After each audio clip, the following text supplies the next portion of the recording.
And my favorite moment of doing all these rallies, there's a couple of them, but one of them is definitely riding with Lohman in his 996 GT2.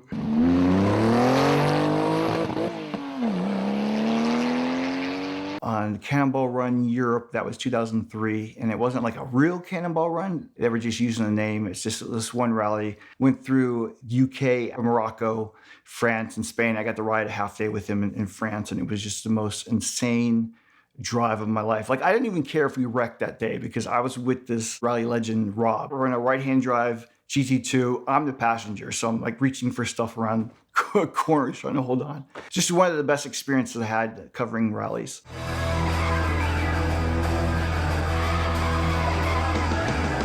My theory is get off the train and just fucking go for it. Because it's not the guys in front who get caught, unless you're really unlucky. You cause all the problems, and by the time the police are actually there in place, you're gone. You're 50 miles away. They chase you like for a few miles and realise you're not going to stop, you're not going to slow down, and so you just go for it, and they're not going to catch you.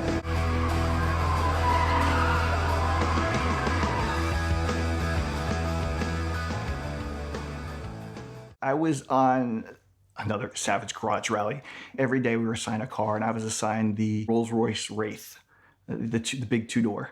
We had like a 2-hour trip before we finished the rally in Chicago. We left our pit stop or our checkpoint, and I think 20 minutes into the drive, I got a flat tire. These were like aftermarket wheels, and they were all screwed up anyway. So like the left tire went flat, pulled over, and like half the rally pulled over too. And it's like, I feel bad.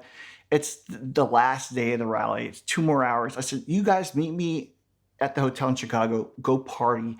I'll catch up. I don't want to hold anybody up. In the back of my mind, I was like, you know what? I have AAA. AAA will help me out. The AAA always helps me out.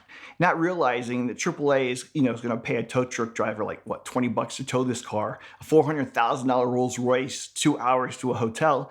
Nobody's going to want to deal with that liability. And so I'm sitting there for 2 hours like, why is nobody, it's not clicking to me because I don't own a car like that. So how am I going to get the car to the hotel? How am I going to get to the hotel? I can just leave the car here. I wasn't close to any exit ramps to call Uber. I was like, yeah, Uber, pick me up at mile marker 32. I want to go to Chicago. Yeah, right. I get a phone call from Arnie, and he's like, hey, where you at? I heard you guys are in Chicago. He's from the area. It's like, I want to meet up with you guys and hang out.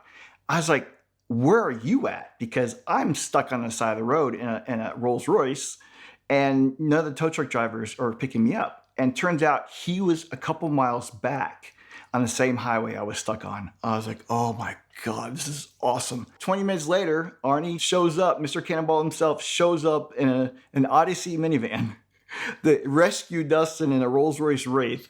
But it wasn't the van did. It was just a regular Odyssey minivan. He sat with me, and we were waiting for a tow truck still. And it's been like 2 hours, and we're exchanging rally stories and just like hanging out and just having a good time. Unfortunately, camera batteries died on my GoPro, so I didn't capture most of it. He's like, tell you what, we're going to the Cannonball Garage. We're going to his shop. He's going to get a truck and trailer and tow me. I'm like, oh my God, thank you so much. So go to the shop, never been there before, got a shop tour, came back and lit up the Rolls-Royce, took me to the finish line.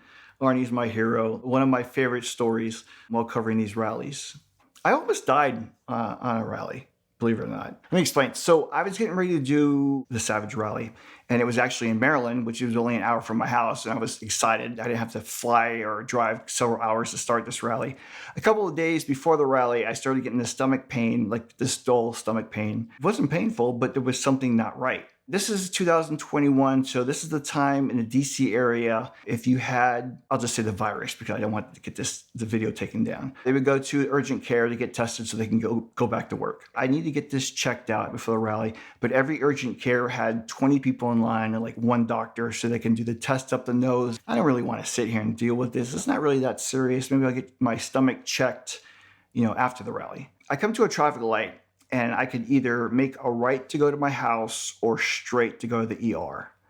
And I thought about it. I was like, you know what? Peace of mind. I'm going to go straight to the ER, get this stomach checked. It's going to be a couple hours. I'll be on my way, and I can start packing for this rally. Go to the ER, do some tests, went there for the results, getting ready to go. And they're like, sorry, sir, you have to stay here. Your appendix is about to burst, and we have to do emergency surgery tomorrow. What is that? I don't know anybody that had to deal with that. It's somebody my age. I thought that happened to people that were younger. It didn't burst, but they still had to do surgery, remove it. So I had 2 days of recovery. So I had people live streaming the rally so I could see it, and I was upset I was missing this. But the doctor came in and said, you know what? Honestly, you made the right choice. You listened to your body. You came to the hospital. You got you checked out. Because I was bragging, I was about to do this rally through West Virginia and all these back roads for a couple of days. And they honestly said that you would have died because there's no hospitals out there. And something would happen. You'd pull over, wait for med flight or a helicopter to come to rescue you in the middle of nowhere, and you most likely would have died. I always tell everybody, listen to your body. Something feels off, go with it. Trust your feelings, trust your intuition, which I did, and it pretty much saved my life. If you get a ticket, the first thing you should do is text a picture of it to 305-305. That will get the ticket clinic on your case immediately. You'll be facing costly fines, risks of suspension, possible jail time, points on your license, higher insurance premiums, and a lot of bad things that they can help you to avoid. You can also find them at the link in the description below, but the Ticket Clinic is a nationwide law firm with brick and mortar offices in Georgia, Florida, and California, but they've got attorneys everywhere, and that's what's most important, because a local attorney will know exactly how the local laws work, know the people who are in charge, and get you the best outcome possible. So text a picture of your ticket to 305-305 or click the link in the description below to fight your ticket with the Ticket Clinic.